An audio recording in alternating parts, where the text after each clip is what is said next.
তো কবিরাজ গোস্বামী তিনি মদন মোহনের কৃপামাল্য নিয়ে শ্রী চৈতন্য মহাপ্রভুর লীলা, সর্বদামোদর গোস্বামীর কর্চা এবং মুরারি গুপ্তের কর্চা, এরা দুইজন জানতেন মহাপ্রভুর সম্বন্ধে।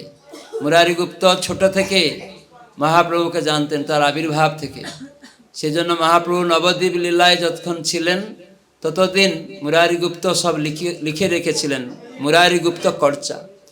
যখন মহাপ্রভু নীলাচলে গেলেন সন্ন্যাস নিয়ে, সেখানে স্বরূপদামোদর গোস্বামী তিনি তার একটা কর্চা করে লিখেছিলেন মহাপ্রভু নীলাচল ধামে কি কি লীলা করেছেন, সে সব কিছু উনিও কর্চা করে রেখেছিলেন। এই দুই প্রমাণ নিয়ে কবিরাজ গোস্বামী তিনি মহাপ্রভুর লীলা খুব সুন্দরভাবে চৈতন্য চরিতামৃত গ্রন্থতে রচনা করেছেন। মহাপ্রভু সমস্ত সুন্দর সুন্দর লীলা আছে। এরকম চৈতন্য চরিতামৃত আমাদের প্রভুপাদ ভাষ্য দিয়েছেন, এই শ্লোকগুলির তাৎপর্য রয়েছে। তো এই চৈতন্য চরিতামৃত খুব সুন্দর। এখানে আদি লীলা, মধ্যলীলা এবং অন্তলীলা, তিনটি লীলা রয়েছে। তো আদি লীলাতে একটি গ্রন্থ, মধ্যলীলায় এরকম দুটি, আবার অন্তলীলায় একটি, এরকম রয়েছে কয়েকটি গ্রন্থ। আপনারা সংগ্রহ করবেন। এই আজকে দিনে এই চৈতন্য চরিতামৃত সংগ্রহ করা দরকার, এবং চৈতন্য মহাপ্রভুর লীলা সম্বন্ধে আপনারা বুঝতে পারবেন। তো এখানে কবিরাজ গোস্বামী মহাপ্রভু জন্মলীলা সম্বন্ধে তিনি বর্ণনা করেছেন। তো মহাপ্রভু যে কিভাবে তিনি কৃপা বিতরণ করেন জগতে, তার লীলা বর্ণনা করা সকলের পক্ষে সম্ভব নয়। ভগবানের কৃপা না হলে কেউ ভগবানের লীলা বর্ণন করতে পারে না। তো কবিরাজ গোস্বামী তিনি সমস্ত বাঙালি ভক্তদের অনুরোধ ছিল যে আপনি মহাপ্রভুর লীলা বর্ণনা করুন। কিন্তু কবিরাজ গোস্বামী বৃদ্ধ হয়ে গেছেন, চোখে দেখতে পারেন না, তো হাত কাঁপে লিখতে গেলে, থরথর করে। কিন্তু তবুও তিনি এই চৈতন্য চরিতামৃত লিখেছেন। তিনি নিজেকে খুব দৈন্য ভাব প্রকাশ করেছেন যে আমি তো বৃদ্ধ, আমি জরাতুর, আর আমি অত্যন্ত জগাই মাধাই থেকেও আমি পাপিষ্ট, পুরুষের কীট থেকে আমি লঘিষ্ঠ। তো আমার পক্ষে কি করে সম্ভব হবে এই চৈতন্য চরিতামৃত লেখা। মানে ভক্তরা সর্বদা নিজেকে কি করে অভিমান শূন্য রাখে, তারা কখনো মর্যাদা কামনা করে না, কিছু হলো না তার জন্য মন দুঃখ করে না। তো কবিরাজ গোস্বামী তিনি এত নিজেকে নিচু করেছেন। আমরা অনেক সময় নিজেকে নিচু করতে পারি না, কখনো কিছু অসুবিধা হলো তখন আমরা অভিমান করে চলে যাই, তখন ভগবানের কৃপা থেকে বঞ্চিত হয়ে যায়। কিন্তু কবিরাজ গোস্বামী তিনি এরকম ছিলেন না। তিনি বলেছেন যে আমি অত লঘিষ্ঠ, পুরুষের কীট মানে পায়খানায় বিষ্ঠাতে যে কীট থাকে তার থেকেও আমি নিচু, আর জগাই মাধাই থেকে আমি পাপী। জগাই মাধাই কত পাপ করেছে, কবিরাজ গোস্বামী বলছেন আমি তাদের থেকেও পাপী। তার মানে উনি কত নিজেকে হীন করেছেন। ভগবত ভক্তিতে নিজেকে যতদিন আমরা ছোট না করতে পারবো, সে কখনো ভগবানের কৃপা লাভ করতে পারবে না। তো সেজন্য আমরা সবাই বড় হতে চাই, কিন্তু বড় সে যে নিজেকে যত ছোট করতে পারবে, সেজন্য অভিমান শূন্য হতে পারবে, তাহলে সে ভগবানের কৃপা পাবে, আর তার কথা ভগবান শুনবে। বুঝতে পারছেন? সেজন্য কবিরাজ গোস্বামী এরকমই ছিলেন। নরোত্তম দাস ঠাকুর তিনি সুন্দর কথা বর্ণনা করেছেন যে কৃষ্ণদাস কবিরাজ রসিক ভকত মাজ যেহ কইল চৈতন্য চরিত, গৌর গোবিন্দ লীলা শুনিতে গলয়ে শিলা, তাহাতে না জন্মিল মর চিত্ত। নরোত্তম দাস ঠাকুর এই সুন্দর কথা বলেছেন যে গৌর গোবিন্দের একসাথে লীলাকে এই চৈতন্য চরিতামৃতের মধ্যে গ্রথিত করেছেন। তো বলছেন যে এই কে করেছেন না কবিরাজ গোস্বামী। এই কবিরাজ গোস্বামী কেমন না রসিক ভকত মাঝ, সমস্ত রসিক ভক্তের মধ্যে, উন্নত ভক্তের মধ্যে তিনি অন্যতম রসিক ভক্ত হচ্ছেন কৃষ্ণদাস কবিরাজ গোস্বামী। জয় কৃষ্ণদাস কবিরাজ গোস্বামী কি। তো সেই কৃষ্ণদাস কবিরাজ গোস্বামী তিনি গৌর এবং কৃষ্ণ গোবিন্দ এই দুই কথা একসাথে লিখেছেন। গৌর গোবিন্দ লীলা শুনিতে গলয়ে শিলা, এটা শুনলে শিলাও গলে যাবে, কিন্তু তাহাতে না রইল মোর চিত্ত। যে আমার হৃদয় এত পাষাণ, সেটা গলছে না। তা আমাদের হৃদয়টা এরকম গলে না, অনেক সময় কঠিন হয়ে যায়। কোনো কিছু একটা আঘাত পেলে তখন সে আরও কঠিন হয়ে যায়, তখন মন্দির ছেড়ে চলে যায়। তো সেজন্য তখন ভক্ত সঙ্গ ত্যাগ করে দেয়। তো এগুলি কঠিন হৃদয়ে হয়। কিন্তু আমরা ভগবত ভক্ত, ভগবানের কৃপা পেতে চাই, তাহলে কখনো অভিমান আমরা যেন না করি। এটাই কবিরাজ গোস্বামী সম্বন্ধে তিনি বলছেন। তো এত সুন্দর কথা উনি বলেছেন। তো উনি বলছেন, সপ্রসিদতু চৈতন্য দেব যস্য প্রসাদতঃ তল্লীলা বর্ণনে যোগ্য সদ্য স্যাদ অহম অপি অয়ম। তিনি বর্ণনা করে বলছেন, যার কৃপার প্রভাবে অত্যন্ত অধপতিত জন তার লীলা বর্ণনে সমর্থ হয়। যদি কেউ মূর্খও হয়, সেও যদি ভগবানের কৃপা পায়, সেও ভগবানের কথা বলতে পারে। কিন্তু অনেক সময় পণ্ডিত হয়েও, শিক্ষিত হয়েও সে ভগবানের লীলা বর্ণন করতে পারে না, যদি ভগবানের কৃপা তার প্রতি না হয়। তো যেন ভগবানের কৃপা কার প্রতি হবে? যে দীন, যে অভিমান শূন্য, তার প্রতি ভগবানের কৃপা হবে। তো এই জন্য এখানে তিনি জানাচ্ছেন যে অধপতিত ব্যক্তিও ভগবানের লীলা বর্ণন করতে সমর্থ হয়। সেই চৈতন্য মহাপ্রভুর কৃপা আমি প্রার্থনা করি।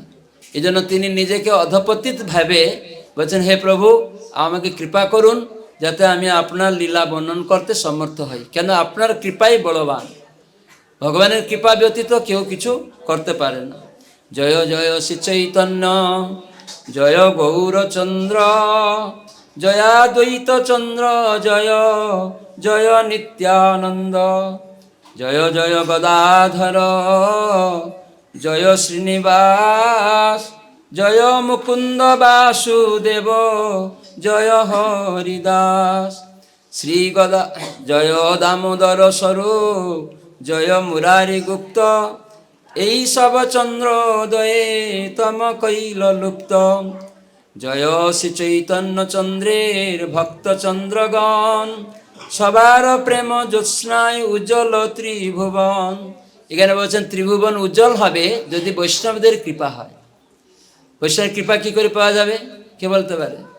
যদি কেউ বৈষ্ণবের আনুগত্যে থাকে, বৈষ্ণবদের কথা শুনে শ্রবণ করে সে থাকে। এখানে যেমন বলা হলো আপনারা এখন বসুন, সঙ্গে সঙ্গে বসলো, তাহলে জানা যাবে এরা শরণাগত। কিন্তু সে যদি জোর করে দাঁড়িয়ে থাকবে, বসতে চায় না, বলা হলে এখনো অভিষেকের জল শেষ, আপনারা বসে যান, তারা কিন্তু মনে না আমি কেন পারলাম না, তাহলে সেটা শরণাগত ভক্ত না। বোঝা যাচ্ছে? সে কৃপা পাওয়ার যোগ্য না। সেজন্য কৃপা পেতে গেলে আমাদেরকে এখানে এই যে সমস্ত ভক্তদের করুণা দরকার। করুণাটা পাবে কি করে?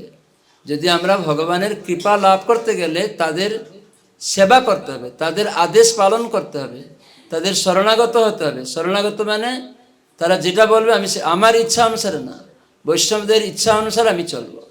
আমাদের অনেক ইচ্ছা থাকতে পারে, কিন্তু সেই ইচ্ছা যদি বৈষ্ণবদের ইচ্ছা অনুসারে পূর্ণ হবে, তাহলে কি হবে? মঙ্গল হবে। কিন্তু আমরা যদি আমার নিজের ইচ্ছা যদি করব, তাহলে কখনো মঙ্গল হবে না।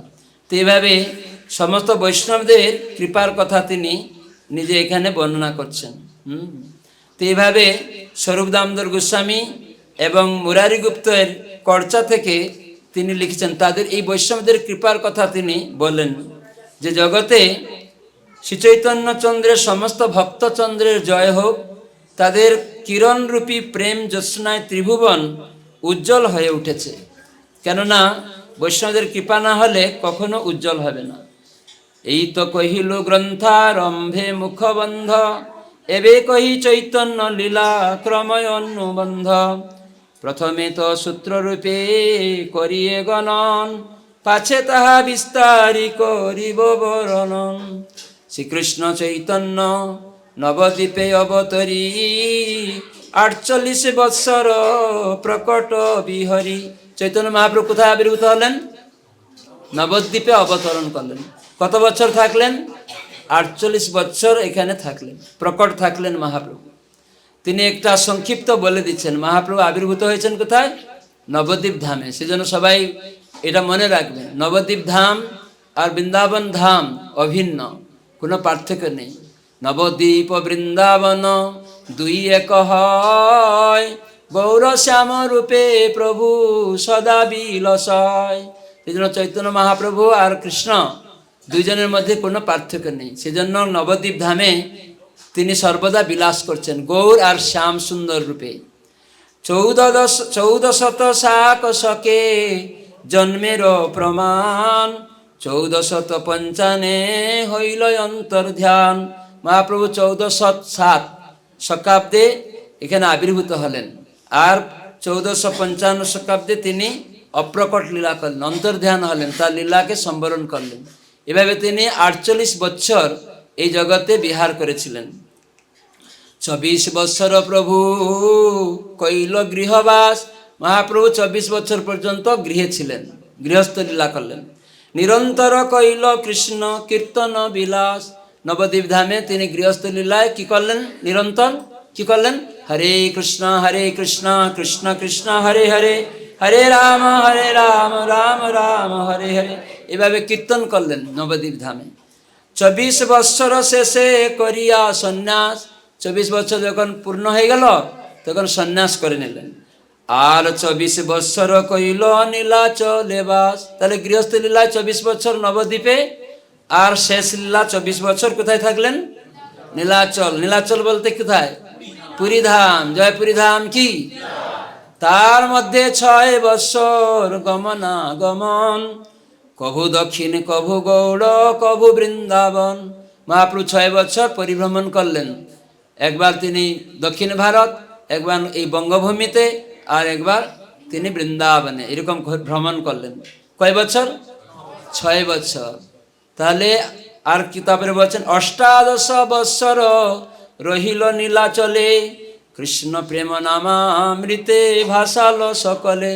18 বছর কোথায় থাকলেন? নীলাচল ধামে। আর সেখানে কৃষ্ণ প্রেম জগৎবাসীকে ভাসিয়ে তুললেন। গারস্থের প্রভু লীলা আদি লীলা খ্যান, মধ্য অন্ত লীলা শেষ লীলার 2 নাম। মহাপ্রভু 3টি ভাগে লীলা করলেন। কি লীলা? না আদি লীলা। আদি লীলা গার্হস্থ লীলা করেছেন। তারপরে মধ্য অন্ত, এই 2টি লীলা হচ্ছে শেষ লীলা। মধ্য আর অন্ত এই 2টি শেষ লীলা করেছেন। আদি লীলা মধ্যে প্রভু যতে কচরিত, সূত্ররূপে মুরারি গুপ্ত করিল গ্রথিত। এই আদি লীলা গৃহস্থ লীলায় আমি প্রথমে বলছিলাম মুরারি গুপ্ত তিনি হনুমানের অবতার। এই কলিযুগে তিনি মুরারি গুপ্ত রূপে এসেছেন। তো এই মুরারি গুপ্ত ছোট থেকে মহাপ্রভুর আবির্ভাব থেকে সব তিনি জানতেন। এই জন্য এখানে বলা আছে আদি লীলা মধ্যে প্রভুর যতেক চরিত্র। আদি লীলা চরিত্র কোথায়? নবদ্বীপ ধামে, গৃহস্থ লীলা। তো এই নবদ্বীপ ধামে যেসব চরিত্র মহাপ্রভুর সূত্ররূপে মুরারি গুপ্ত করিল রচিত। সেজন্য এই মুরারি গুপ্তর গ্রন্থটাকে নাম কি বলা হয়েছে? মুরারি গুপ্ত কর্চা। কি নাম? মুরারি গুপ্ত কর্চা। প্রভুর যে শেষ লীলা স্বরূপ দামোদর, সূত্র করি গ্রথিলেন গ্রন্থের ভিতর। আর শেষ 2টি লীলা মধ্য এবং অন্ত, এই শেষ 2টি লীলা কে করেছেন সূত্ররূপে? স্বরূপ দামোদর গোস্বামী, তিনি প্রকাশ করেছেন। এই 2 জনের সূত্র দেখিয়া শুনিয়া বর্ণনা করেন বৈষ্ণব ক্রম যে করিয়া। বৈষ্ণবেরা এই 2 জনের সূত্র নিয়ে তারা প্রমাণ দিচ্ছেন যে মহাপ্রভু কিভাবে এখানে লীলাবিলাস করেছেন। বাল্য পৌগণ্ড কৈশোর যৌবন 4 ভেদ, অতএব আদি খণ্ডে লীলা 4 ভেদ। এখানে বলা আছে আদি লীলা 4 বিভাগ রয়েছে আদি লীলাতে। সেখানে কি কি? বাল্য, পৌগণ্ড, কৈশোর আর যৌবন। তার মানে এই 4টি লীলা যৌবন পর্যন্ত নবদ্বীপ লীলা। কোথায় করলেন মহাপ্রভু? নবদ্বীপ ধামে। সর্বসদ্গুণ পূর্ণাং তাং বন্দে ফাল্গুন পূর্ণিমাম, যস্যাং শ্রীকৃষ্ণ চৈতন্য অবতীর্ণ কৃষ্ণ নামভি। এখানে বর্ণনা করছেন কবিরাজ গোস্বামী যে আমি ফাল্গুন পূর্ণিমার সন্ধ্যাকে বন্দনা করি। তার মানে আজকে সেই দিন। আজকে কোন দিন? ফাল্গুন মাসের পূর্ণিমা। তো এখানে বন্দনা করছেন, তার মানে কত মহিমান্বিত। এই ফাল্গুন পূর্ণিমার সন্ধ্যাকে আমি বন্দনা করি।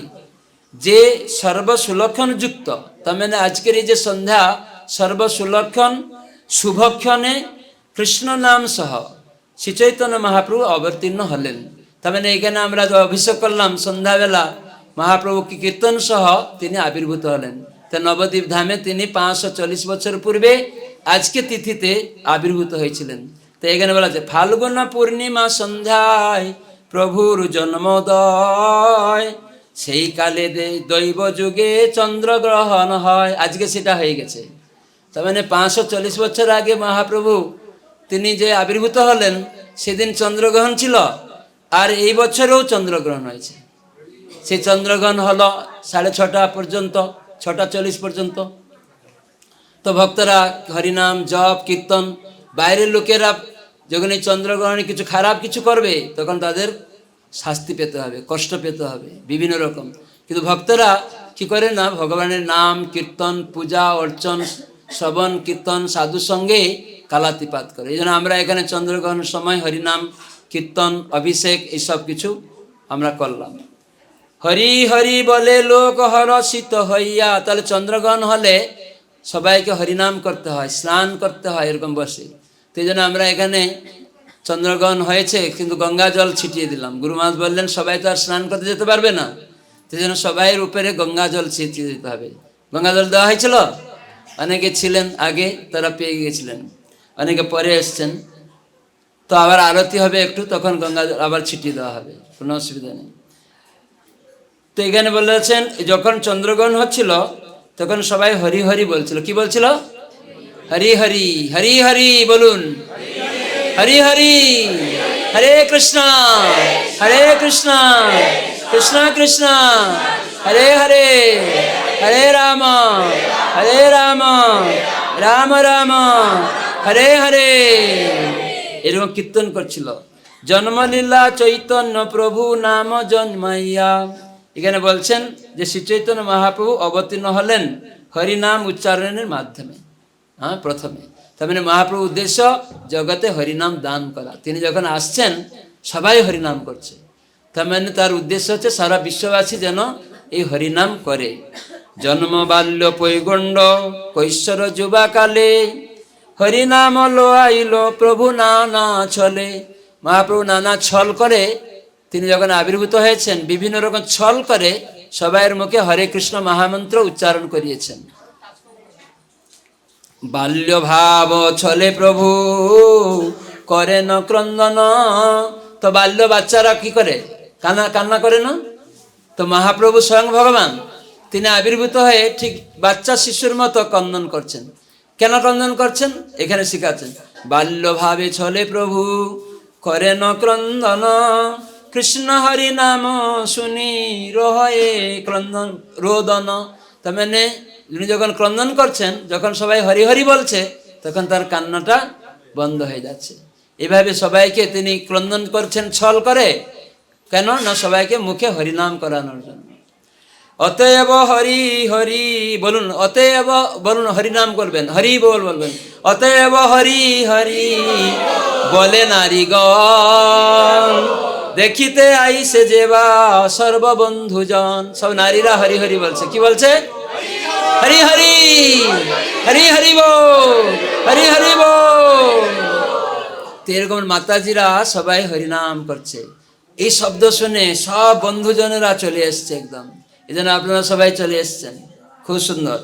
গৌর হরি বলি তারে হাসে সর্বনারী। কি বলে? নারীরা কি বলছে? সবাই বলুন, গৌর হরি গৌর হরি গৌর হরি বলছে। নারীগণ গৌর হরি বলে হাসে, সবাই হাসুন, গৌর হরি গৌর হরি।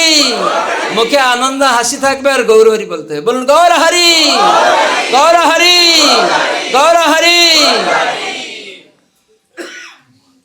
অতএব হইল তার নাম গৌর হরি। কি নাম হয়ে গেল? তার মানে তার দেহটা এমন সুন্দর ছিল, তাকে দেখে মাতাজিরা হেসে হেসে গৌর হরি বলছে। আর অতএব নাম কি হয়ে গেল? গৌর হরি হয়ে গেল। জয় গৌর হরি কি।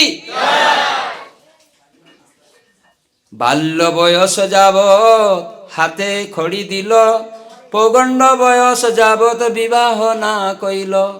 এখানে বলা আছে বাল্য বয়সে বাচ্চাদের একটা হাতে খড়ি হয়, 10টা সংস্কার আছে, তার মধ্যে একটা হাতে খড়ি সংস্কার। আমি কয়েকদিন আগে মায়াপুরে হাতে খড়ি সংস্কার করলাম। বাচ্চার একটু বড় হয়ে গেল, তখন তার হাতে প্রথম যখন লিখবে কৃষ্ণ নাম, নিতাই গৌরের নাম লিখে ও আ শিখবে। কেন, যদি কেউ হরে কৃষ্ণ রাধা কৃষ্ণ এই 4টা অক্ষর যদি জানতে পারে, তার আর কোনো শিক্ষা দরকার নেই। হ্যাঁ, যে গৌরাঙ্গ নাম যদি কেউ বলতে পারে, তার মতো পণ্ডিত আর কেউ নেই। হরে কৃষ্ণ যদি কেউ বলতে পারে, সে হচ্ছে সব কিছু জগতে জানে। কিন্তু আমরা অনেক সময় পাণ্ডিত্য আছে, বেদ জ্ঞান আছে, কিন্তু গৌরাঙ্গ মহাপ্রভু কৃষ্ণকে জানলাম না। লোচন দাস না কি নাম বলছেন যে চারি বেদ সর্দর্শন করি যদি অধ্যয়ন, সে যদি না জানে গৌরাঙ্গ সার। যদি চারি বেদ সর্দর্শন জানলো, কিন্তু সে গৌরাঙ্গ মহাপ্রভু যে স্বয়ং ভগবান, তার চরণে আত্মসমর্পণ করলো না, হ্যাঁ, তো সে কিছু জানে না। হ্যাঁ, বেদ বিদ্যা দুই কিছুই না জানো তো। হ্যাঁ, সে বেদ বিদ্যা কিছু জানে না। অনেকে আছে, সে হয়তো বেদ জ্ঞান জানে, কিন্তু আরেকজন বেদের জ্ঞান নেই, কিন্তু সে গৌরাঙ্গ সার বলে জানতে পেরেছে, সেই তো সকলেই জানে। এই জন্য চারি বেদ সর্দর্শন করি অধি অধ্যয়ন, তারপরে কি, সে যদি না জানে গৌরাঙ্গ সার, সে যদি না জানে গৌরাঙ্গ সার। লোচন বিহীন জন অন্ধে কিবা দর্পণে কাজ। সে ব্যক্তি দর্পণ কি দরকার? হ্যাঁ, কোনো দরকার নেই। তো সেই জন্য বলছে চারি বেদ সর্দর্শন, যদি বিদ্যা বুদ্ধি কিছু নেই তার, কিন্তু সে যদি জানে গৌরাঙ্গ সার, সে যদি গৌরাঙ্গ সার বলে জানতে পেরেছে, সেই তো সকলই জানে, সে সব জেনে গেছে। সর্বসিদ্ধি করতলে তার, সমস্ত সিদ্ধি। হ্যাঁ, নয়নানন্দেতে ভনে সর্বসিদ্ধি করতলে তার। নয়নানন্দ ঠাকুর এখানে উনি বলেছেন কলি ঘোর তিমির গোরাসল জগজনে ধর্ম কলম রহুক দূর। কলিযুগ, এই যে কলিযুগে, এখানে নয়নানন্দ ঠাকুর বলছেন কলি ঘোর তিমির। তিমির মানে অন্ধকার, এই কলিটা অন্ধকার। কলি ঘোর তিমির গোরাসল জগজনে ধর্ম কলম রহুক দূর। অসাধনে চিন্তামণি বিধি মিলায়লো আনি। গোরা বড় দয়ার ঠাকুর। এই মহাপ্রভু এত দয়ালু, বলছে রাম আদি অবতারে ক্রোধে নানা অস্ত্র ধরে অসুরের করিল সংহার। ভগবান অন্যান্য যুগে এসেছেন রামচন্দ্র রূপে, অন্যান্য অবতারে এসে কি করেছেন না অসুরদেরকে বধ করে দিয়েছেন।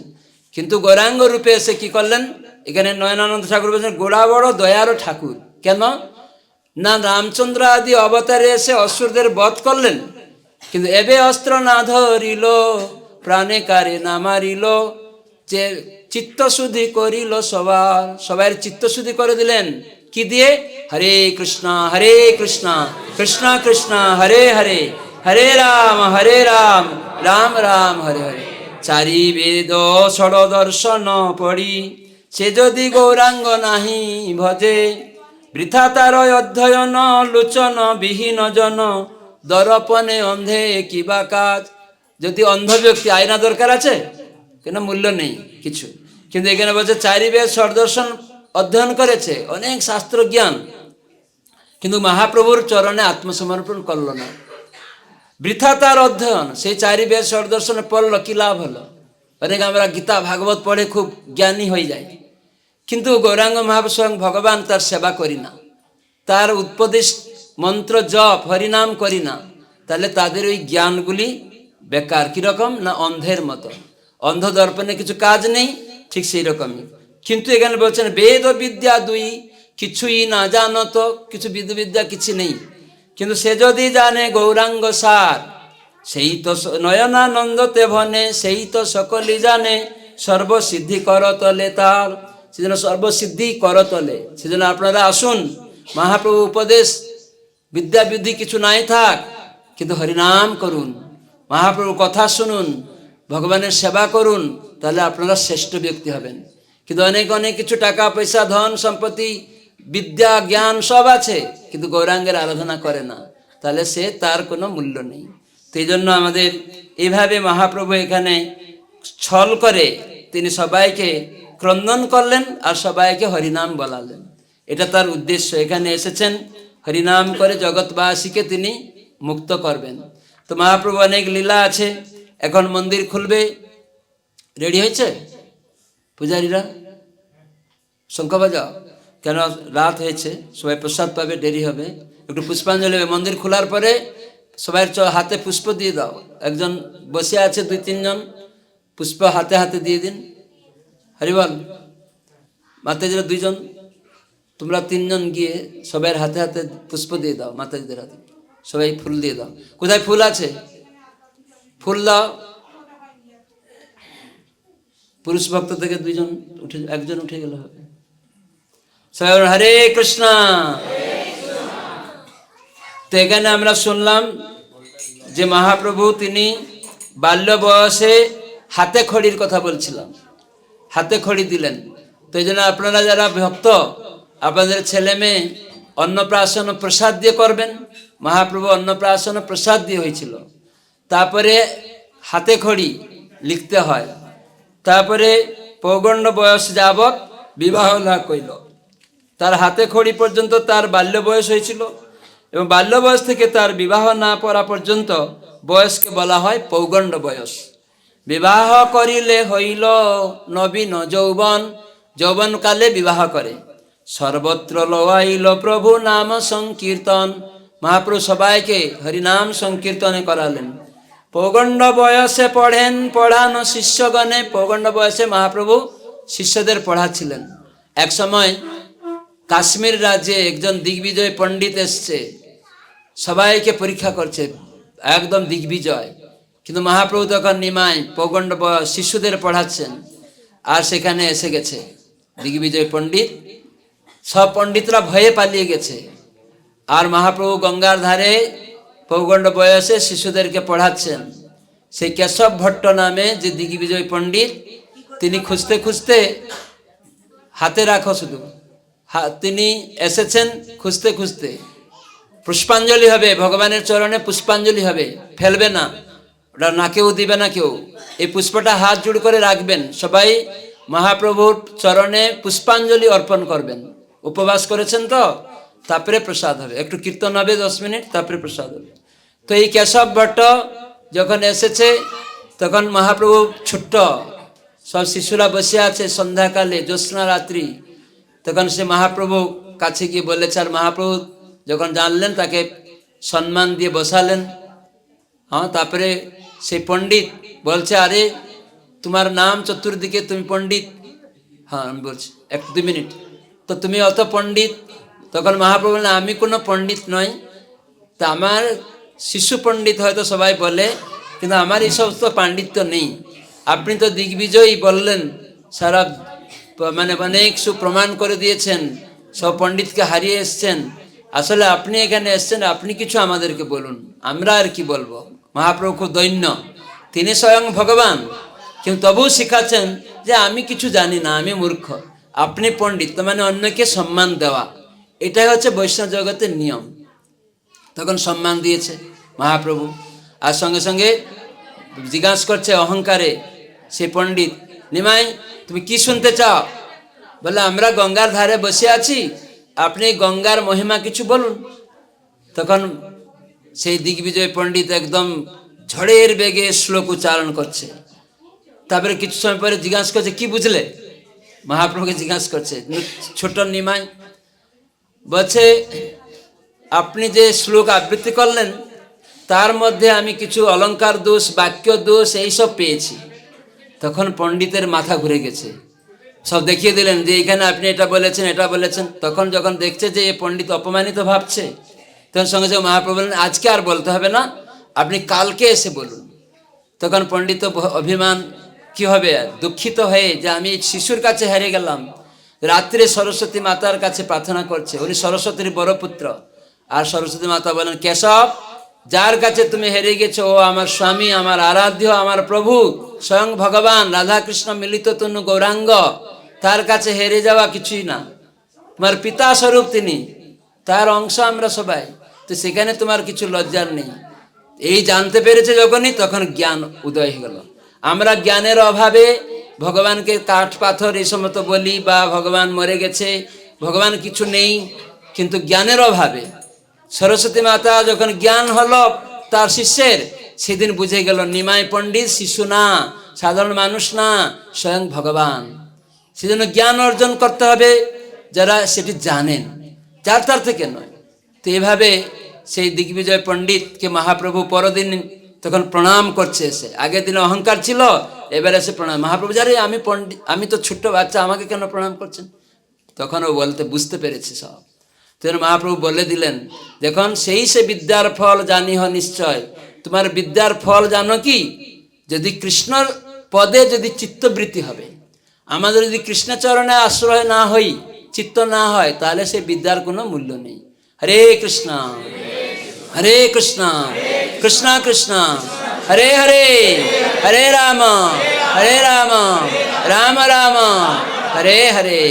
এইভাবে মহাপ্রভু শিক্ষা দিয়েছেন।